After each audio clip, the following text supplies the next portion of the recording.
for the channel, right? Just want to obviously give you the floor for an introduction, a proper one, and kind of just go over the whole plan, what we got going on. But I have the mic on there, so you don't have to. Yeah, mad. Yeah. Is it going? Yeah, it's going, dude. It's rolling. Nice. Yeah, you got to get used to it, man. When we're out there, you got to... I wasn't sure if it was like a red light or if it's just chilling. It's recording. Nice. Imagine if it doesn't. Oh, yeah, nah. I've done that, bro. I've had like 20-minute conversations, and it wasn't recording. I was so upset.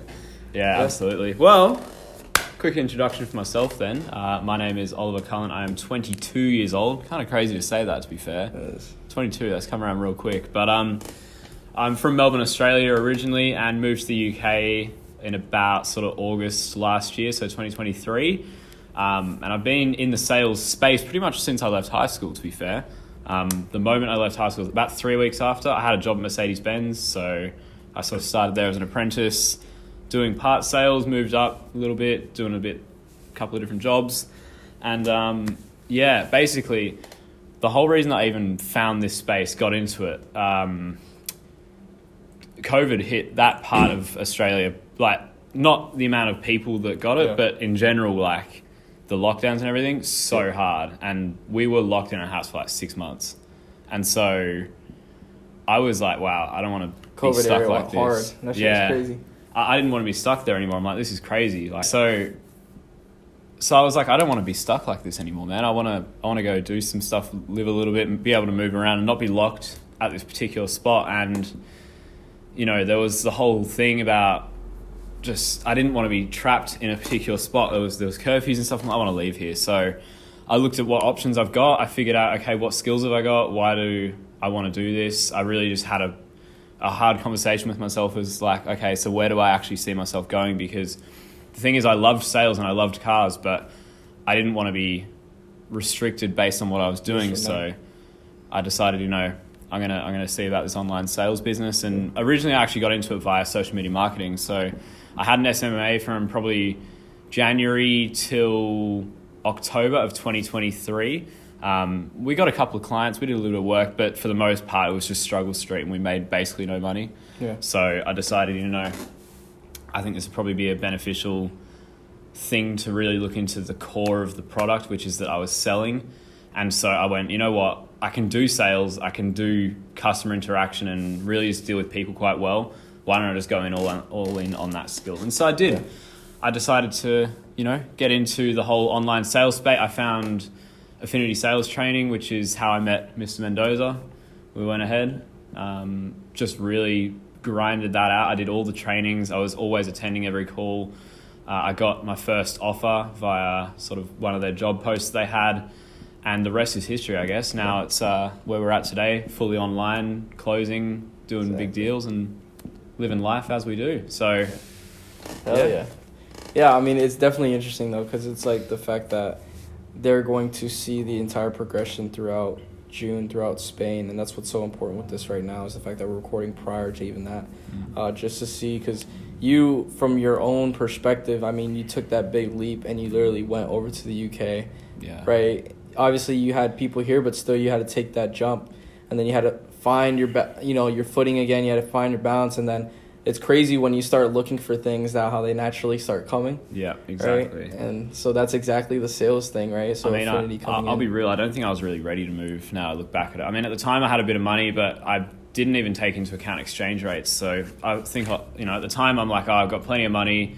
I can go on a nice holiday. I didn't even consider that the pound was twice as expensive as the Australian dollar. Like, not twice expensive, but the exchange rate works out that 50p is worth $1. So 7,500 turns into 35-ish hundred pretty quick. Yeah. And you go, wow, that's a bit of a problem, especially when you look at rent and you go, wow, it's $1,100 a month and I don't have a job. So it was kind of a bit of a wake-up call, and that was why I had to go get a pub job. I did it tough for a bit, man. I was like, after that holiday, like, because I didn't really anticipate, I'd only come over to the UK and then I pretty much went straight back out. So when I came back, I had like no money.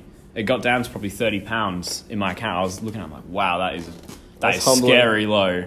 Yeah. So there was this service on my phone called WageStream, which was a company product that we were like with at the pubs, and it would let you pull money out. You could pull half your paycheck as you're earning it out of your like amount. So let's say you did a month and it was like £1,000. Yeah. If you'd earned it day by day, you could pull out half of whatever you earned. So throughout the month, you'd be able to get 500 early.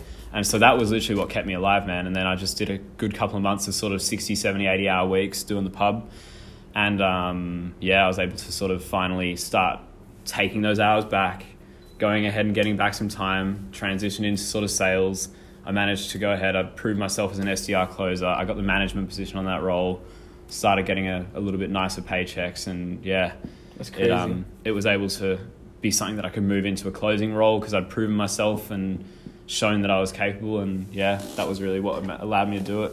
It's crazy how, like, because we've obviously had this conversation a long time about when people kind of get into this space, the misconceptions, right? Because sometimes some people, and don't get me wrong, right? We've had people that get into the space and you're instantly a closer, right? And you're probably doing pretty good for yourself. And that's like the unicorn kind of in a way. It is absolutely a little, but it really comes down to the person, right? If they're 100% confident enough, like super confident, you can go through anything. Yeah, I mean, but that's think about just it like not this. the regular I've done person. sales for, at that point, coming up to probably 2.5 years, plus SMA, and even prior to that, I mean, I was messing around with side hustles and whatnot, like as you do when you're an aspiring sort of business person, entrepreneur, whatever. I'd been messing around. So I'd been amongst the sales space for quite some time, but the jump between an order-taking sale and an emotional sale is significant. And I don't think people really estimate just how much goes into that. But at the end of the day, selling someone and giving someone what they were already asking for is two different things. Yeah. Two different things. And a lot of people come from like the corporate sales side of things, or maybe they've sold like real estate and stuff like this, and maybe they were just doing commission-based retail, right? And there's nothing wrong with that. But at the end of the day, it is a very different sale because they probably want a house, or they want a jacket, or they wanted this, or they wanted that. So you're just helping them make a good decision here. When you're selling something like this, you're convincing someone that they have to change something that they're fundamentally doing and actually maybe do some work in something and learn something that actually has effort involved. And we're asking for them to give us like significant chunk of whatever they've got in savings right now in one hit. So there's a lot of trust building you got to do, and there's a lot of objection handling that you have to reframe as like, this is just normal things you'd be thinking before you come into a program like this. There's a lot of fear removal when you're going into a call like this. So most people, when they come into this industry, are not prepped like they think they are. I thought I had what it takes. I'm like, I can speak with people, no worries. Truthfully, you're really not ready. Yeah. You are absolutely not ready. And it's only until you get dumped in the deep end, you go, wow, I wasn't ready. Yeah, it's sort of stamina. Yeah. Because that's what I'm saying. Like, we've had people that would hit us up and more or less try to be like, oh, put me in for this, put me in for that. And, like, it's kind of like you have to really be smart on who you're bringing in. But at the same time, you have to also remind them, you're like, look, you might do it a lot faster than I will. Yeah. But at the same time, you have to understand that, like, in the beginning, nobody's going to vet for you.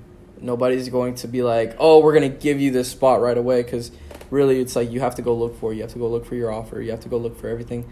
I think the whole sales group that we're a part of is great because you can learn it and then you can also look.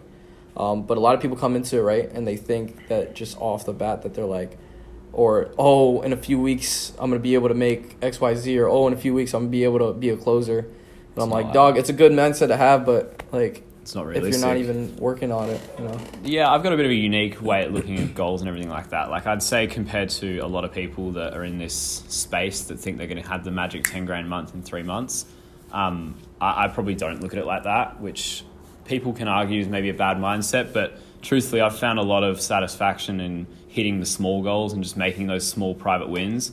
And then as you're ticking them off, you know, I've got like a life CRM, so this is a bit of a life hack for anyone that's watching, but if you know, it's called an app called Trello, and it's just like a website or something on your phone, and I look at it as like a pipeline, but for your own life. Really? So you can add cards and basically like go ahead and add something, but what I've got is like a to-doing, so like a to-do, doing, done, future goals or like past goals, and you can basically track what stage your goal is. So I had one where it was like, first money online, first roll online, first 1K online, replace my paycheck with online, 3K, 5K, 10K, and then I've got down below as well, and then it's like, you know, personal goals, which is like buy an Aston Martin, and I got like another one, which is like pay, you know, my mum's retired, so it's a bit different for those people that want to pay for something, like my mum's fine. but, you know, maybe give my mum like a holiday or something like that, or like, you know, help a brother out or do something like that. These are all goals that you've got in there, right? And as you achieve them, you can put them in the to-doing list. So let's say you've just ticked off make your replacement money with online income. Perfect. What you do is you grab it and you put it in the done pile. So now that's done, but you can look at it. You can now see what stage you're at. And those incremental goals is what helps you reach the big goals. Because if you just say, I want to make 100 grand a month, how are you going to do that? Yeah, there's no fucking... Like what? You're going to just put a number there, say I want to hit it, and just look at it all day. Like, no, there's steps to the game, guys. Like, you got to break this down. What is required to get there? And I guess you get that clarity once you sort of see the map in front of you. You go, wow, yeah, this is achievable. I got to just hit these goals. Yeah, it's just when you're having a conversation with people, even like for like your own offer or something like that, or even just the people that we talk to that want to get into sales, it's kind of like, you know, you'll ask them like, okay, what's your goal? And everybody's like, oh, 10K. Yeah. It's right? like, wow, that's so like, creative, bro. All Where'd right, you get that? like where, you know, like, okay, so like, do you have some sort of roadmap already in place? And they're like, no, like say like for my offer, since it's trading based, right? A lot of people want to get into trading, and then they're like, oh, I just want to replace the income. And I'm like, okay, what have you done? And they're like, oh, just watch YouTube. I'm like, okay. So like, and then obviously it's going to that conversation that you're going to have that has to be transformational for them to understand, like, look, if you're looking at this and you're trying to join it, you have to understand that there's work to be put in, but you also have to come into it knowing that, look, expectations need to match the reality. And you have to understand, like, the long-term play. Yeah. Right? Are you prepared to make a significant change in your own life? Exactly. Because if you're not, I'm not going to give you the onboarding team. At the end of the day, most people, when they start this type of thing, they've usually, from what I can see nowadays, been sold a dream. Yeah. And selling the dream is a sales process. So let's not get that confused. Like, there's no shame that some people will literally tell them it's easy to do XYZ goal. Yeah. However, most people seem to forget that if everybody sees that, everybody thinks that, and 1.1% of people achieve it, maybe there's a little bit more to it. Yep. Because if everybody had what's so-called easy, everyone would have it and it wouldn't have value. Mm-hmm. It's literally that. Because, like you said, selling the dream, I think it's great. And I think that's why, obviously, a lot of people end up doing that. Because even if you were to do the opposite, you'd still probably get people coming in because they'd be like, okay, I understand what the challenges are. But at the same time, when you're selling the dream, you can at least have a conversation with those people who have some sort of idea, and you can see, okay, are they willing to actually do it? Yeah. Right? Are they actually willing to put in the work? So part of it, like some of those people might not even know themselves that it's possible until you have a conversation with them. Yeah, exactly. I mean, I think... And then it goes. You know, even for people that necessarily... I'm not talking about anyone in particular, but people that approach us being like, oh, how do you get into online sales, online business? It's like, look, let's be completely transparent here. You're going to go through some shit. It's going to be hard for a bit. You're probably going to go broke. It's going to be a bit like, is this worth it? Yep. But at the end of the day, push through the punches, bro. Like, seriously. Like, you did it tough. Tell them about your situation out in Kuwait. Oh, yeah, no. That was the first time I actually ever did sales, and it was like a lead gen service, right? So it was only 2 cold callers, myself and one person, and they had the actual owner closing it, which it was just funny just because it was like, kid you not, I'm literally sitting out there in a pavilion trying to make calls. And this is like either in the morning or afternoon, because not to mention the time zone difference. Yeah. Right? In a military base in the middle of the desert, foreign country. And I didn't make a single dime. I didn't make a single dollar. Not a dollar. And I literally didn't make a single dollar. I didn't book a single meeting for the 4-ish months that I did it. And then obviously I had to throw in the towel. And I threw in the towel because I was like, look, we'll revisit this when I leave.